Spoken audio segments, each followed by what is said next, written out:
Enciende la cámara para ir conociéndolos y me contesta. ¿De acuerdo? Les pregunto, ¿ustedes están acostumbrados a hacer examen físico en las historias clínicas?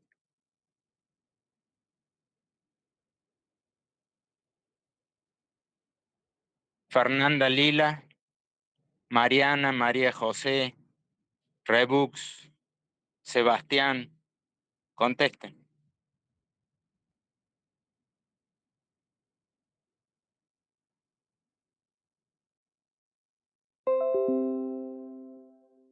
¿Me están escuchando o no?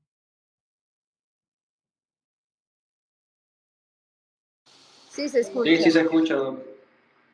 Bueno, cualquiera puede contestar. Si yo nombro a alguien para que no se corte y quede en silencio. Aparte de esto es una charla, no le estoy tomando a examen. ¿Qué les pasa? Es una charla. Prendan el micrófono el que tenga que hablar, se pone con la camarita y dice lo que quiere decir. Sí, Doc, Carolina, bueno, a sí, ver, examen físico. ¿lo haces? ¿Te sale? A mí personalmente hay cosas que me falta aprender a palpar, por ejemplo el vaso. No lo sé identificar cuando intento palpar, pero de ahí sí. Lo normal es no palparlo. Si vos palpas algo, el paciente está hasta las manos. Porque una esplenomegalia nunca es benigna. ¿Sabías eso? Sí, Doc. Cuando vos encontrés esplenomegalia, alarmate por el paciente. Lo normal es no palparlo. Buenas tardes, Doc. No Este, sé si a los demás compañeros les pasa lo mismo, pero nosotros no comenzamos todavía con prácticas, nada, con clínica médica. Aun cuando no, yo te estoy preguntando porque no te olvides que aun cuando no hayas empezado, apenas puedas hacer, tenés que hacer antes de fin de año 10 historias clínicas. Y en el lugar donde vos vayas, tanto si hace obstetricia, donde se hace pediatría, donde si hace cirugía, en cualquier cosa, va a hacer historias clínicas y va a hacer examen físico. Yo no te estoy preguntando examen físico de clínica, te estoy diciendo examen físico. Claro, Doc. Sí, sí. Hay cosas que hay que pulir, pero sí, tengo una idea. Aparte, cursamos clínica médica y otras materias, así que sí, fuimos sumando de ahí. ¿Ustedes qué creen? ¿Qué tiene más valor, la anamnesis o el examen físico? Y los dos son igual que importantes, doctor, ¿o no? Vieron que hay médicos que dicen el 80% del examen físico, de la historia clínica y del diagnóstico clínico se basa en la anamnesis. ¿Sí o no? Sí, sí, doctor. La ¿Y qué anamnesis pasa Y eso es lo cuando, que nos sería enseñan. cuando vas a hacer el examen físico, es como más preciso o dónde tenés que prestar más atención. bueno, ahora vamos a trabajar sobre ponderar? Yo no voy a hablar mal de la anamnesis porque una anamnesis es muy importante y muy orientadora si la sabes hacer bien. Pero la anamnesis es falaz, tiene dos subjetividades. Una subjetividad es de la persona que te escucha y la otra subjetividad es de la persona que hace las preguntas y que por ahí hace la pregunta correcta o no hace la pregunta correcta. O está entendiendo o no está entendiendo. El que recibe la pregunta o el que hace la pregunta. Y a veces el que recibe la respuesta. Entonces, yo no voy a hablar mal de la anamnesis. Quiero que ustedes sepan que la anamnesis es muy importante. Tiene limitaciones. Una, la subjetividad. Dos, el trastorno que puede tener el paciente en cuanto a sus capacidades cognitivas.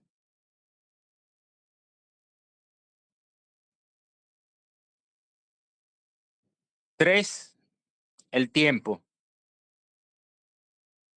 Para hacer una buena anamnesis, vos tenés que tener tiempo. Cuando tenés poco tiempo, por ejemplo, cuando estás en la guardia, a veces tenés tiempo para hacer la anamnesis próxima. Porque la anamnesis remota te lleva muchísimo tiempo para hacerla completa. Y tenés que tener un paciente tranquilo. Vos no podés estar ay, y preguntarle, ¿y su papá dónde nació? ¿Entendés? Entonces, no voy a hablar de anamnesis. Creo que es importante, pero vamos a ponderar, vamos a darle valor a la capacidad del examen físico. Y hoy vamos a hablar por qué hay que ponderar el examen físico y para qué te sirve. Y a su vez, porque me interesa que ustedes sean médicos que utilicen esta herramienta. Esa herramienta es una herramienta totalmente objetiva. ¿Quieren saber para qué sirve? Alguien que, alguien que pueda grabar esta charla, me interesa que la grabe, y si no, alguien que tome apunte, porque después a los que no están y a todos vamos a pasarle una información sobre para qué sirve el examen físico. ¿Quién puede tomar nota y quién puede grabar?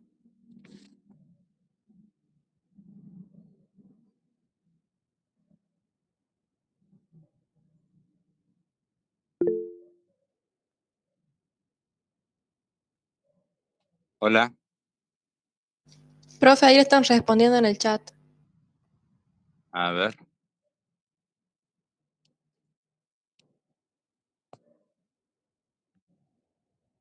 Sabe que no ve el chat.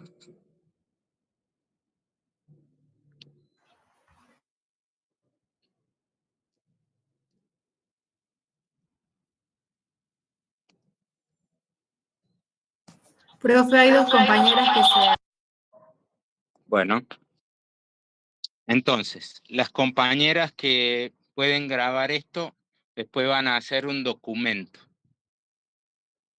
Miren, el examen físico les sirve cuando tienen un paciente en coma, cuando tienen un trastorno cognitivo, cuando se trata de un niño, cuando se trata de una persona que no te puede responder porque está con un dolor o con una manifestación aguda que le impide responder adecuadamente, aun cuando no tenga trastorno neurocognitivo.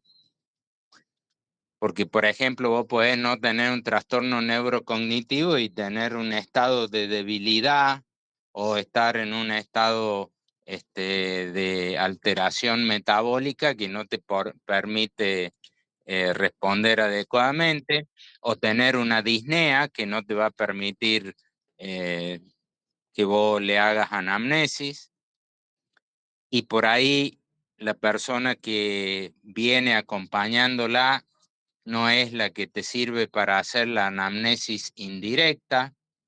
La anamnesis indirecta puede ser fidedigna o no fidedigna, dependiendo de quién sea la persona que te está dando datos. Lo cierto es que el examen físico te da datos de situación actual. No te da datos de ayer, no te da datos de hace una semana, no te da datos del pasado. Te da datos de ahora. Y ahora te dice si tenés un problema cognitivo o no. Te dice si tenés alteraciones de los signos vitales. ¿Qué quiere decir alteración de los signos vitales?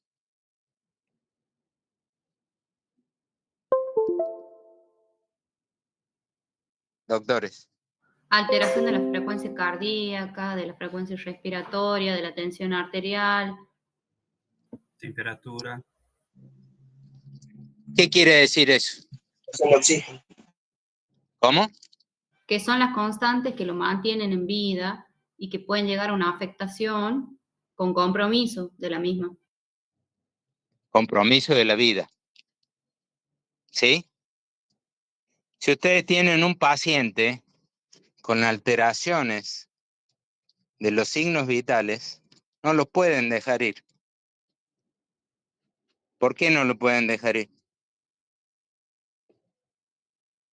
¿Qué significa que tenga alteración de los signos vitales?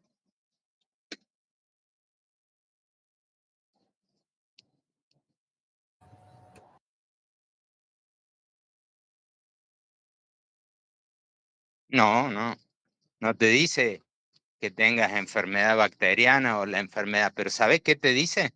Te dice, la enfermedad que sea es una enfermedad sistémica. Lo está afectando en todo el organismo. El paciente intenta compensar con sus mecanismos habituales y no lo logra. Entonces, la patología que tiene el paciente tiene una agresividad y una velocidad que supera el mecanismo compensador del paciente.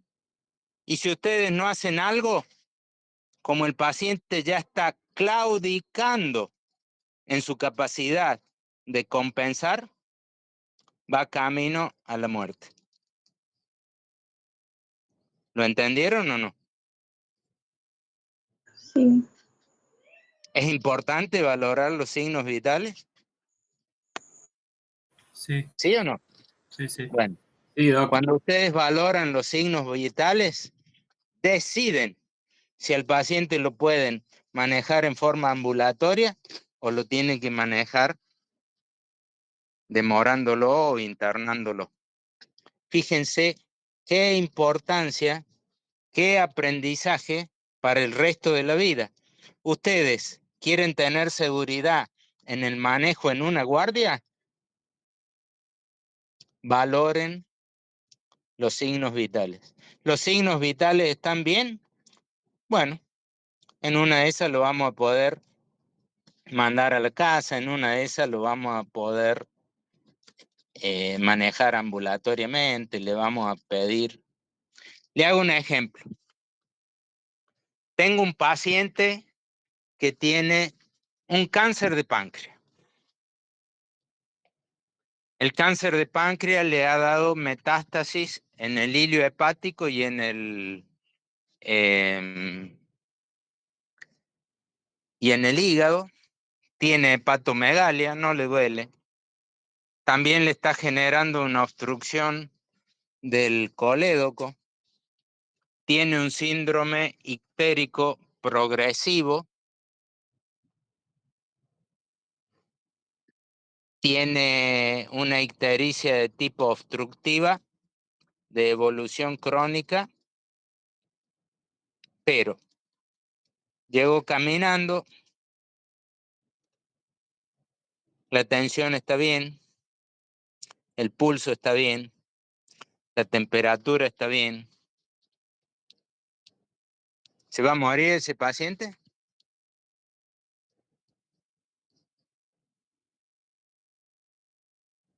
¿Se va a morir? Un día sí, pero no ahora. Por ahora no. Por ahora no, muy bien. Ese paciente no se salva de ningún modo.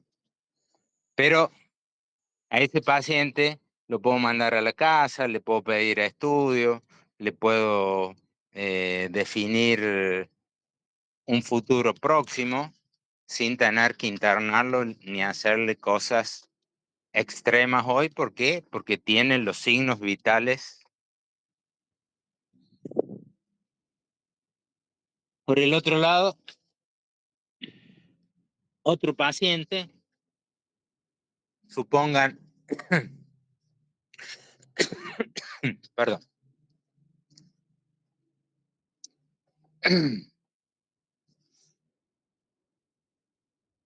una nena de 15 años,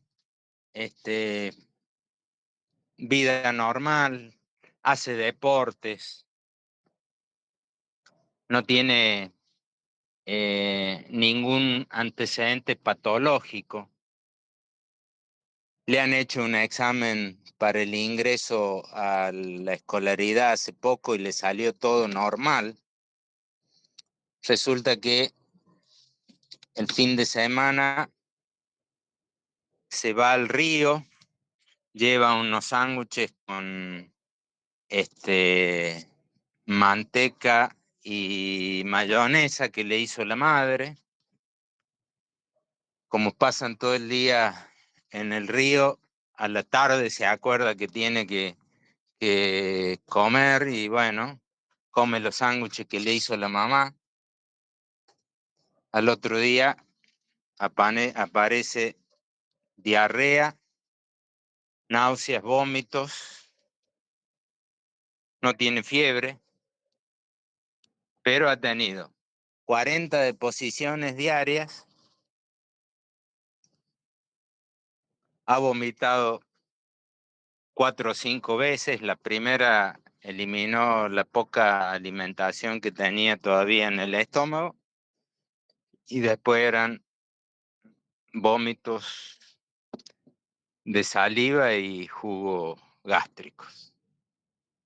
Ha tenido 10 vómitos, 40 deposiciones, tiene la tensión, la máxima en 60, pulso 135 latidos por minuto, no tiene fiebre, tiene mal estado general, no se puede mover. ¿Qué va a pasar con esa chica? Está entrando en shock. Sí. Está ya con oliguria. ¿Qué voy a hacer? A esa paciente le digo, tómate el remedio, andate a la casa y volvé mañana. Hay que ingresar. Pedir No, hay ingreso. que internarla urgente. Hay que empezar a medicarla inmediatamente. Hasta no terminaste de hacer la anamnesis y ya le estás metiendo 2 sueros, uno en cada vena.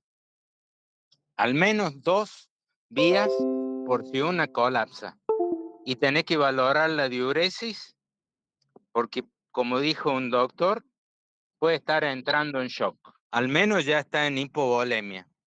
¿Por qué? Porque está con hipotensión sistólica, está con taquicardia. A pesar de tener taquicardia y que intenta con la adrenalina manejar mecanismos compensatorios, no lo logra. Entonces, ¿qué está pasando? Está avisando de que si las cosas siguen así, se va a morir. ¿Está entendido? Eso hacen los signos vitales. Le determinan qué es lo que tienen que hacer ustedes. Y si ustedes respetan eso, al menos en saber si van a internar o no van a internar, no le van a errar. Y fíjense que parece muy simple, pero yo les aseguro que es global. Y da lo mismo si es una enfermedad quirúrgica, pediatra, del adulto, de la joven, de sexo masculino, sexo femenino, si es obstétrica, si es ginecológica, si es de una embarazada, da lo mismo. Eso dicen los signos vitales. ¿Vamos? Y son objetivos. Y son de ahora. No te dicen cómo estaba ayer.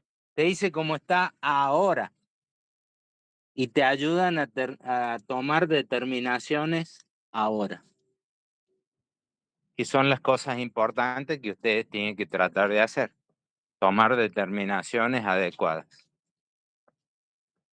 ¿Sí? Pregunto. ¿El examen físico puede servir para saber si tenés insuficiencia respiratoria o no?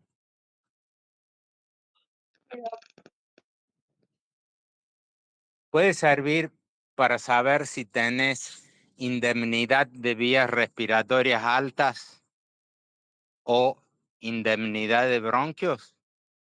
¿O si tenés patologías en los bronquios o en las vías respiratorias altas?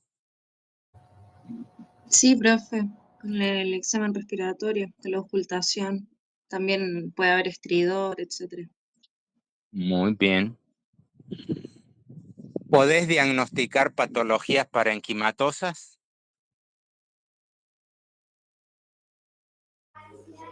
Sí, también Sí, con la con ocultación. la perfusión. Casi Lo- todas. Casi todas. Con excepción de la neumonía atípica, donde en realidad está afectado el intersticio del parénquima, que no tiene ninguna signología en el examen físico. Pero todas las otras patologías parenquimatosas tienen manifestaciones en el examen físico. ¿Y manifestaciones pleurales? También, Doc. También. Ustedes me pueden diagnosticar todas las patologías del aparato respiratorio solamente con el examen físico y sospechar la neumonía atípica. Y en el COVID, ¿saben que hay una neumonía COVID? ¿Cómo es? Es atípica la de COVID. No, no estoy de acuerdo.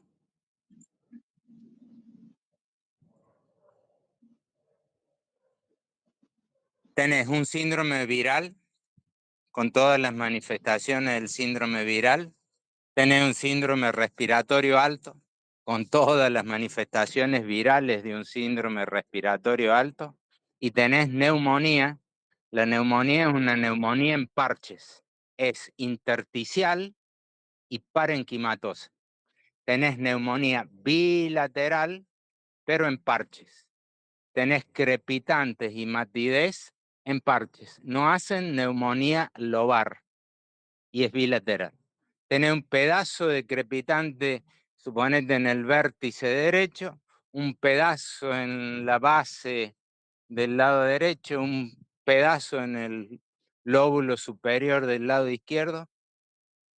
Así. ¿Sabés qué es bilateral? Porque en ese sector tenés mayor densidad y tenés crepitante. Y el paciente tiene insuficiencia respiratoria. ¿Cómo se diagnostica con el examen clínico la insuficiencia respiratoria? Con la medición de gases en sangre, Doc. No. Yo No, te con dije con el tiraje, examen físico y me metiste los gases. Está en medio de Chumbicha, querés cerca de Catamarca y cerca de La Rioja, pero no tenés gases en sangre. Con la frecuencia respiratoria y el tiraje y los tirajes de los músculos accesorios, Doc. ¿Tiraje? ¿Qué También es se lo le que es tiraje? Tiraje no tiraje es Será uso del músculo accesorio. con los signos de distrés respiratorio. ¿Cuáles son? tiraje intercostal, aleteo No, nasal. tiraje, perdón. ¿Ustedes saben lo que es tiraje? Tiraje no es un signo de insuficiencia respiratoria. ¿Qué es lo que es? ¿Qué es lo que es tiraje?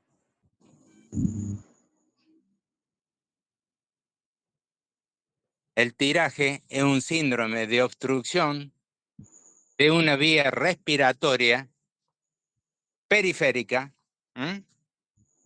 que genera una depresión del tórax en el sector donde la expansión del tórax no es compensada por la llegada de aire, dada la obstrucción bronquial. Eso no es insuficiencia respiratoria, y eso es tiraje. En la insuficiencia respiratoria, ¿cuáles son los signos que definen la insuficiencia respiratoria? Primero que todo, ¿cuál es? La Es dificultad un signo respiratoria Insuficiencia respiratoria. y la Y si tenemos cianosis. oxímetro, le podemos calcular la oximetría periférica. No, doctor, no me metas ningún método complementario si vamos a hablar de examen físico. La disnea. La taquipnea. Muy bien. Escuchen. Se las digo, anoten, por favor, el resto de su vida. El signo guión de la insuficiencia respiratoria es un signo subjetivo y objetivo que el médico lo ve. El paciente está con disnea aguda de reposo. Si no tenés disnea aguda de reposo, no tenés insuficiencia respiratoria. Esa disnea aguda de reposo se acompaña de taquipnea, se acompaña de aleteo nasal, se acompaña de uso de músculos respiratorios accesorios. A veces con cianosis de tipo respiratoria. Pero con los primeros signos, aun cuando no haya cianosis, yo puedo decir este paciente tiene insuficiencia respiratoria. ¿Está claro o no? No necesito ninguna otra cosa más. Esa es la definición clínica de insuficiencia respiratoria. Y cuando ustedes lo saturen, ya sea con el saturómetro o con gases en sangre, van a tener hipoxemia y a veces hipercapnia, pero seguro van a tener hipoxemia. ¿Sí o no?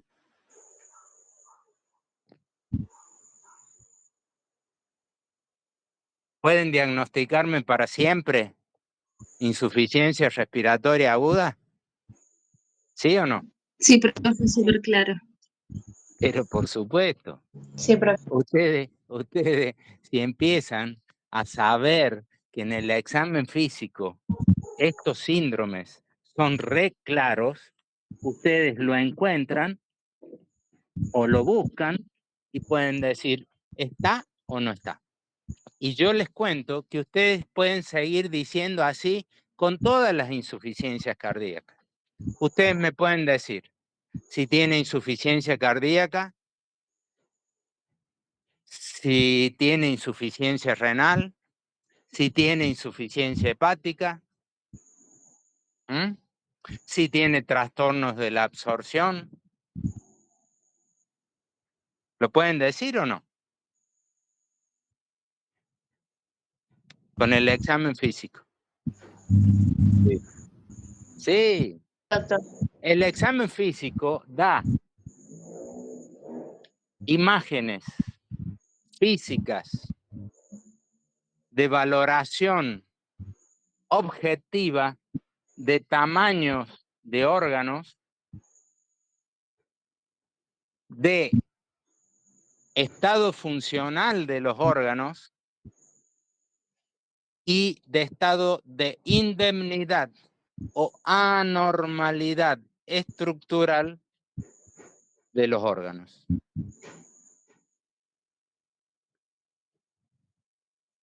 ¿Y saben cómo se utiliza el examen físico para saber a dónde está el dolor?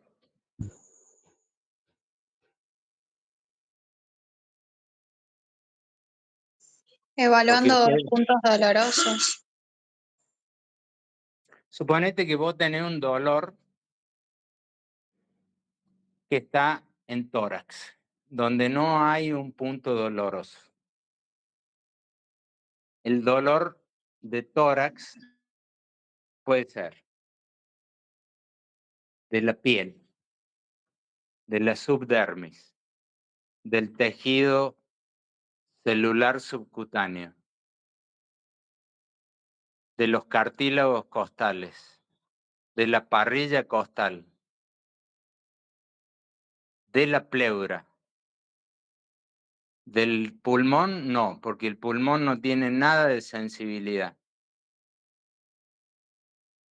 Y puede tener un dolor irradiado por manifestación de la columna, o cervical o dorsal. ¿Vos sabés diferenciarlo a todo eso?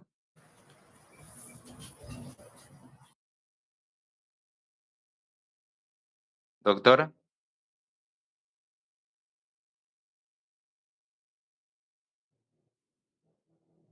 Todo eso se aprende cuando utilizas bien el examen físico.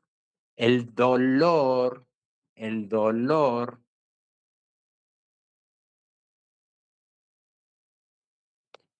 es algo sumamente fácil de diagnosticar, porque uno encuentra la estructura que duele y sabe la estructura que duele encontrando la manera de incrementar el dolor. Suponete, a ver, a cualquiera de ustedes, a cualquiera, le pregunto,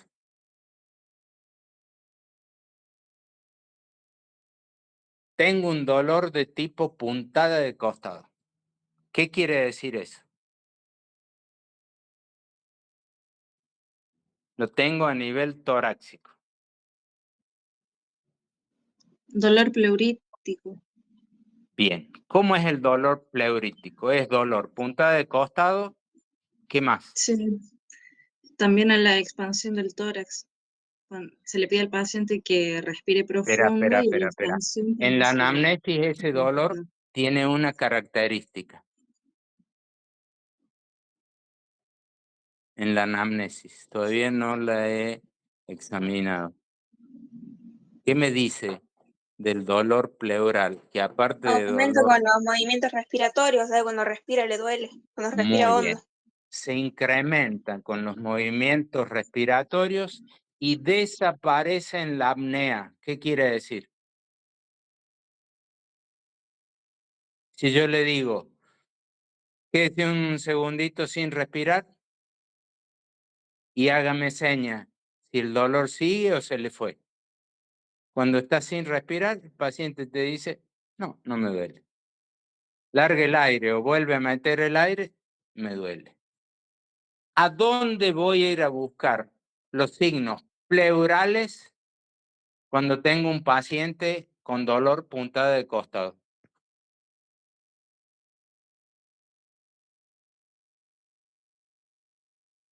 En la inspiración. No. ¿A dónde lo voy a ir a buscar?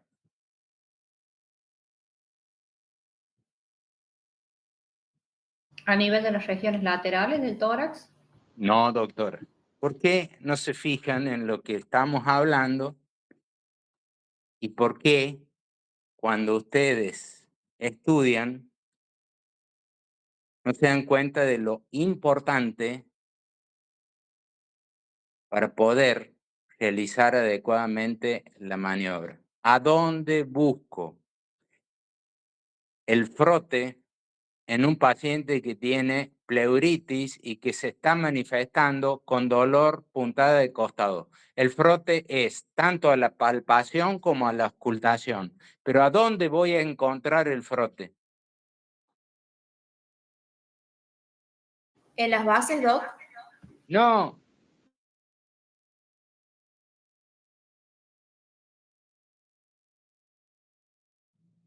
Cuando lo diga van a decir todo. Del lado que al paciente le duele. Por A nivel de supuesto. los focos. En el lugar donde el paciente manifiesta el dolor puntada de costado. Si le duele adelante del tórax, pongan la mano ahí porque ahí está la pleuritis. Si le duele en el costado, en el costado. Si le duele en el vértice, en el vértice. Si le duele por delante en la base, será por delante en la base. Si le duele por detrás en la base, será, si es en el campo medio, donde tiene el dolor, puntada de costado, ustedes lo ponen. Del lado del dolor, lo apoyan, ponen la mano debajo, le piden que respire, van a palpar el frote. Ponen el estetoscopio en el mismo lugar, aumentan el roce pleural poniéndolo en el decúbito del lado enfermo, lo hacen respirar y escuchen el frote. Entonces, ¿dónde se busca el frote en un paciente con dolor puntada de costado? ¿Dónde?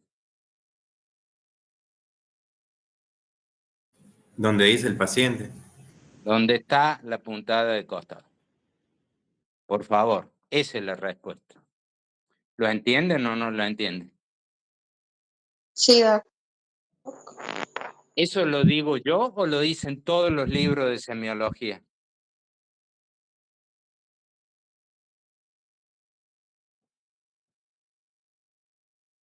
Les pregunto. ¿No lo han leído antes?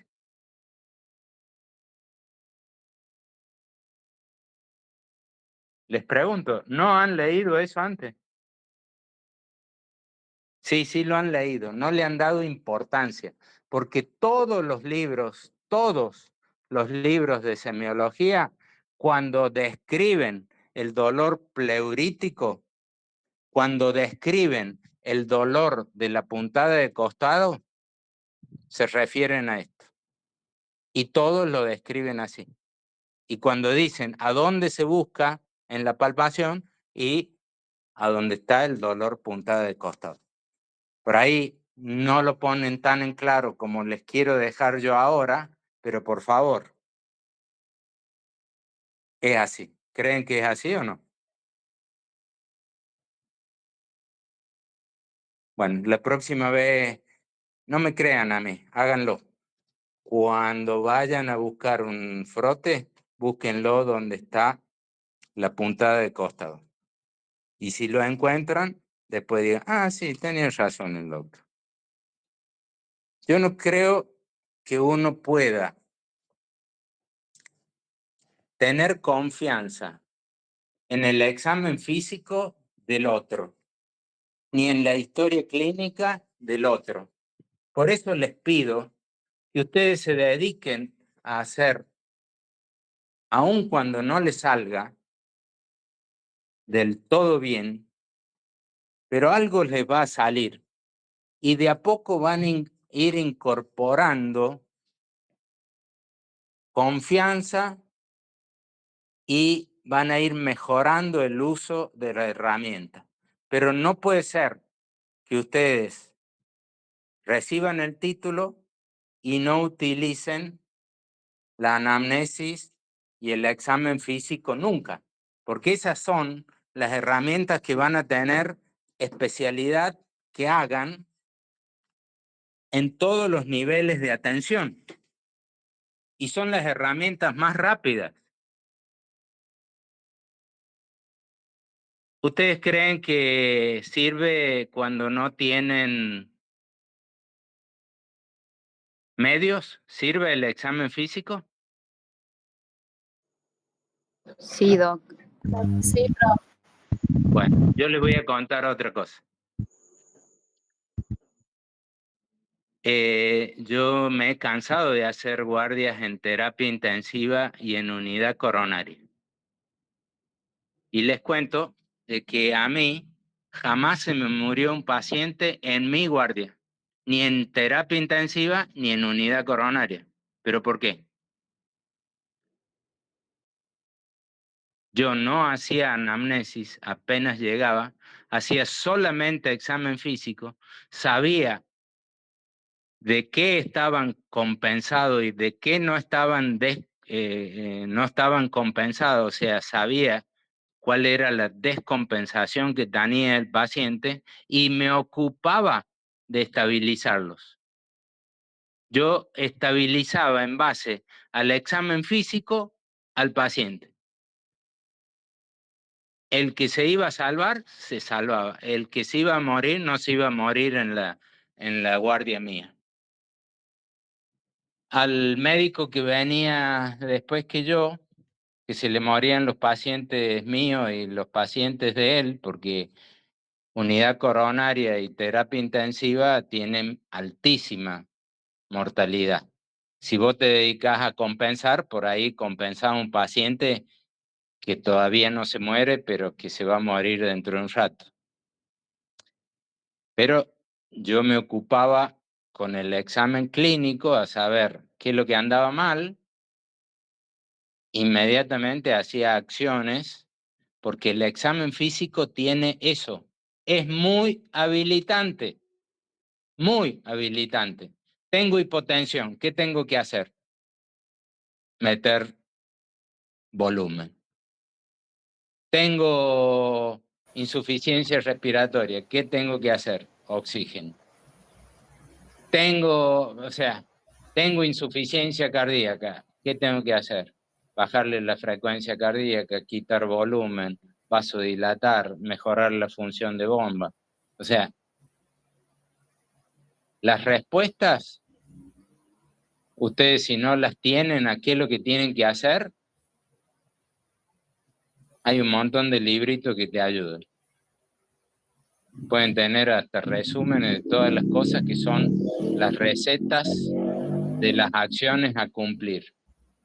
Pero si ustedes no saben qué es lo que tienen que hacer, ¿cómo van a aplicar las recetas? Entonces, para poder aplicar las recetas de lo que hay que hacer, tienen que tener correctos diagnósticos. El examen físico le da objetividad de cosas que están y de cosas que no están. Pueden saber si está hidratado o deshidratado un paciente, si está desnutrido, si está sobrenutrido, si está anémico, si tiene insuficiencia renal, el edema de qué causa es. Pueden saber la causa de la cianosis, pueden saber la causa de la ictericia, pueden saber cómo es la manifestación de la piel en un exantema, en un enantema. Pueden saber si tenés un síndrome hemorragíparo. ¿Qué es lo que es un síndrome hemorragíparo? Ahora que hay dengue, ustedes tienen que saber si hay síndrome hemorragíparo. ¿Qué quiere decir síndrome hemorragíparo?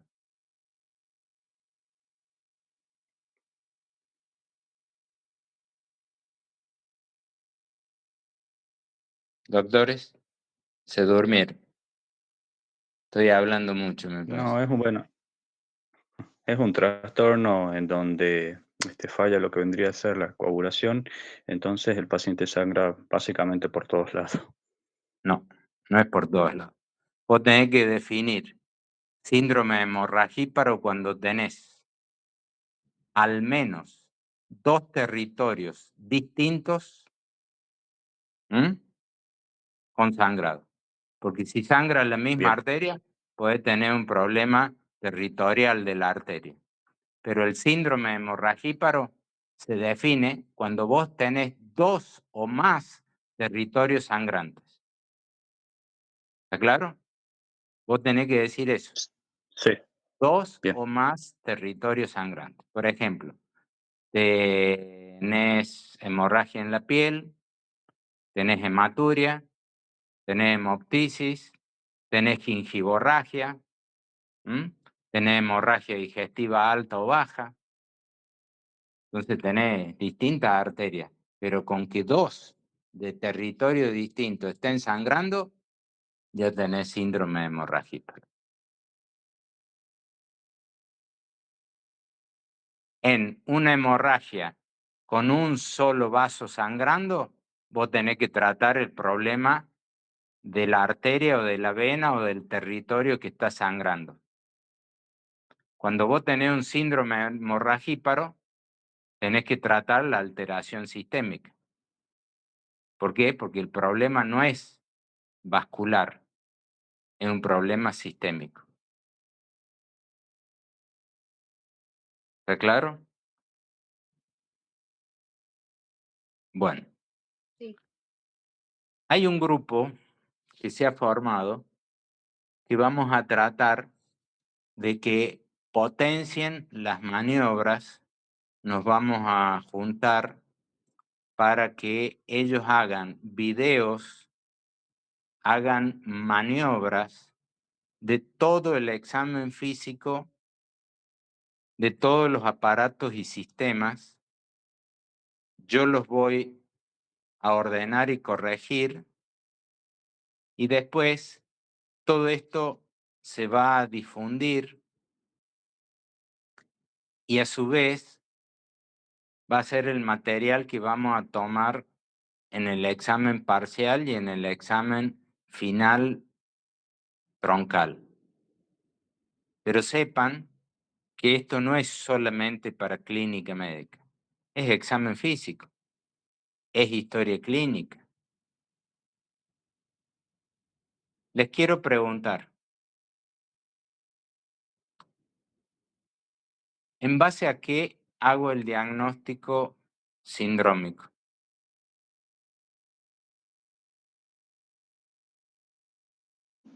Signos y síntomas que presenta el paciente, ¿En qué momento? en el motivo de consulta, En la enfermedad actual. claro. Vos tenés que decirme, yo organizo el síndrome en base a signos y síntomas que tengan nexo fisiopatogénico, porque yo puedo tener en un mismo paciente un solo síndrome, pero también puedo tener más síndrome, ¿o no? ¿Sí o no? Sí, profe. Sí, Claro. queda claro.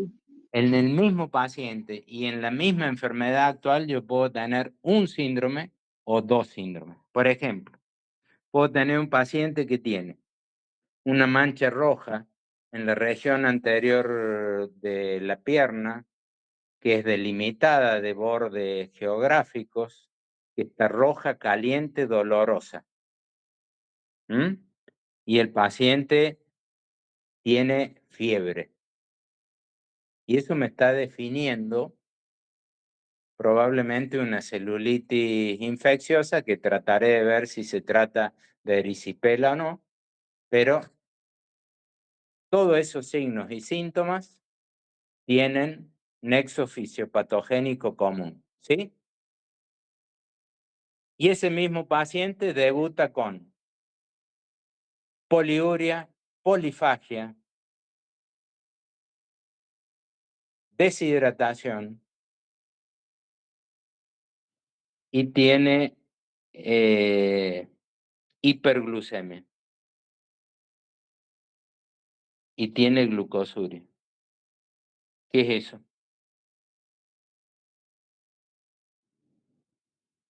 ¿Qué es eso? Síndrome metabólico. Diabetes, profe. Diabetes descompensada. Y dentro de una hora, el paciente empieza con hipotensión arterial, oliguria, oligoanuria, y después de la oligoanuria empieza con hipoperfusión periférica. ¿Qué tiene? Hipovolemia. Un shock hipovolémico. Shock hipovolémico, sí. ¿Cuántos síndromes tiene este paciente? 3. 3. ¿Están ahora? ¿Sí o no? Sí, doc. ¿En el mismo paciente? Sí, doc. Bien. ¿Cuál es el síndrome que voy a tratar primero? Shock. Hipovolemia. Ustedes agrupar los signos y síntomas, los ponen en el diagnóstico sindrómico y el diagnóstico sindrómico les hace elegir qué es lo que van a tratar primero, aun cuando la causa sea la infección, y capaz que la infección me va a tardar un montón en curarse. Tengo una hiperglucemia que me está generando la poliuria, va a tardar en curarse.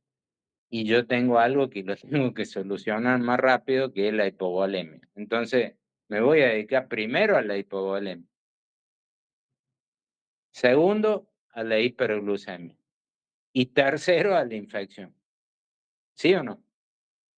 Sí, doc. Sí, porque primero lo tengo que mantener vivo, porque si no lo tengo vivo, ¿qué le voy a tratar la glucemia y qué le voy a tratar la infección? Bueno, ¿cómo se hace el diagnóstico sindrómico? ¿En base a qué? Yo junté los síntomas que tienen el mismo nexo fisiopatogénico. Porque la polidipsia, la polifagia, la poliuria, la pérdida de peso es por la hiperglucemia. El nexo fisiopatogénico es la hiperglucemia. La fiebre, el dolor, rubor, tumor de la celulitis es por un cuadro infeccioso. La causa del cuadro infeccioso. Y la oligoanuria, la hipotensión arterial, el signo del hipoflujo periférico, que es el signo de Quincke, que me determina el shock, es por la hipovolemia. Pero esas son diagnósticos de patología. El síndrome es hipovolemia, por ejemplo, en uno, o shock. El otro es celulitis infecciosa. Y el otro, diabetes descompensada. ¿Cómo le pongo nombre al síndrome? ¿En base a qué?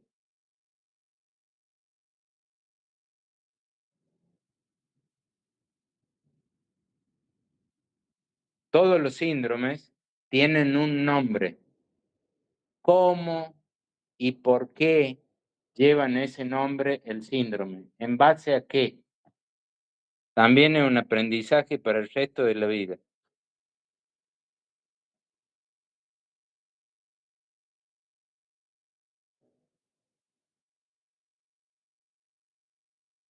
Doctores, Nayara, Carolina, Emanuel. Doc, puede ser en base a la estructura que afecten, por ejemplo, un síndrome coronario hace referencia a la No. estructura de las arterias coronarias. ¿O al No. signo o síntoma principal? Al síntoma cardinal. ¿Sería el nexo? Escuchen, el síntoma signo guión es el que define el síndrome. Eso sale en todos los libros. Hay médicos, y yo sé que en La Rioja lo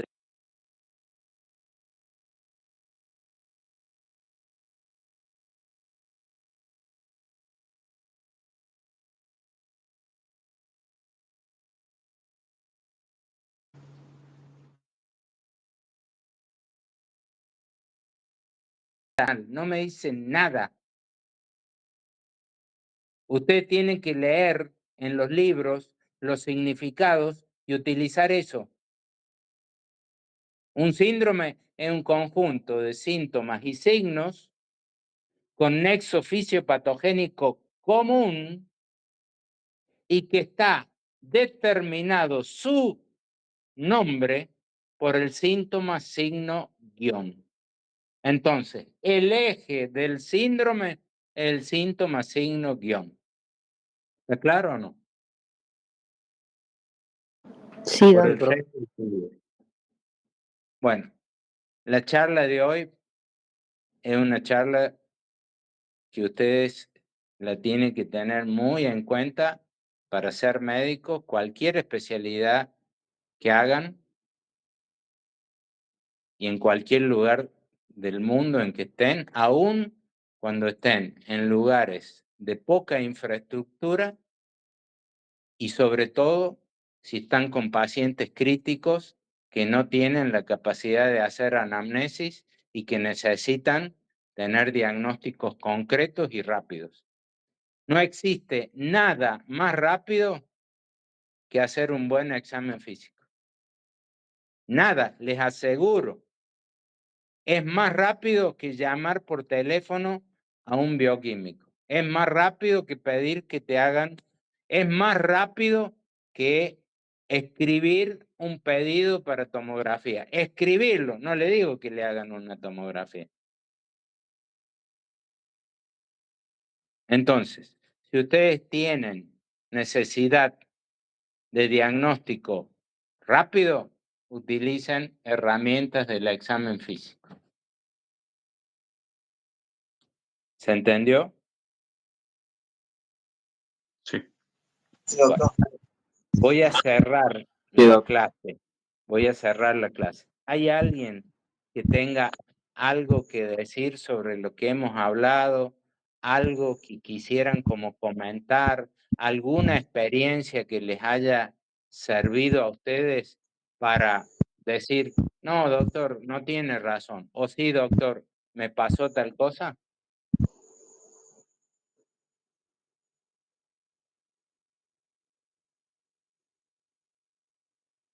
Quiero que empiecen a hacer exámenes físicos y que hagan historias clínicas completas, pero que sean ustedes